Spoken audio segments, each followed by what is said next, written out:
যেদিকে চোখ যায় শুধু থই থই পানি।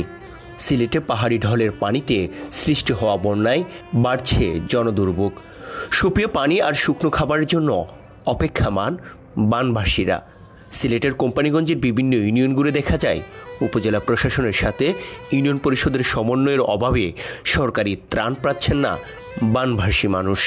গত শনিবার থেকে টানা বর্ষণ আর পাহাড়ি বন্যায় পানিবন্দী মানুষজন ত্রাণ না পেয়ে জনপ্রতিনিধিদের প্রতি ক্ষোভ প্রকাশ করেন।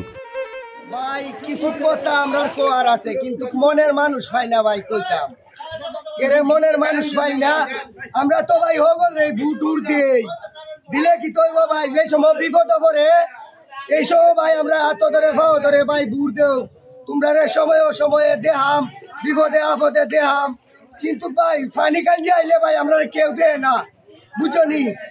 এই দেশ আমরা কেউ দেয় না, আমরা আল্লাহ ছাড়া কেউ নাই। কিন্তু আমরা এটা কই যে আমরা যে এই লামা অঞ্চলে ৬ এলাকার মানুষ আছি, ৬ গ্রামের, কিন্তু আরেকবার নির্বাচন আইলে আমরা যেই সময় বুড়ে লাগিয়ে আইব এই সময় আমরা গর্দা লইয়া উবায়াম।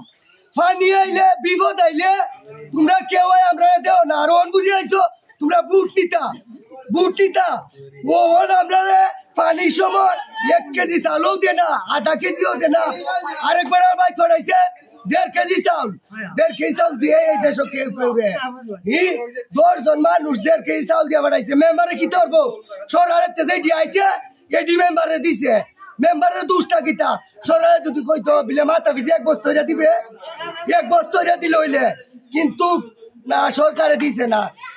ইয়াও আইছে উপজেলা চেয়ারম্যানের তে, ভাইস চেয়ারম্যানের তে মেম্বার, এরা আইতে তো খায়ালায়। আমরা ভাই কই ভাই কৌসাই ওন আমার গরু ভাই পানি গরু বাছুর পানির ফেলে তাই, বুঝলি? পানির ফেলে তাই ওন আমরা কিতা শেখ হাসিনা বাঁচাই তারবো? কান্দার চেয়ারম্যানে বাঁচায় না, মেম্বারে বাঁচায় না, মন্ত্রী বাঁচায় না। এটা দুঃখ আমরা কান্দার কইতাম ভাই। সমস্যা হচ্ছে কোনো খাবার টাবার কোনটা নয়,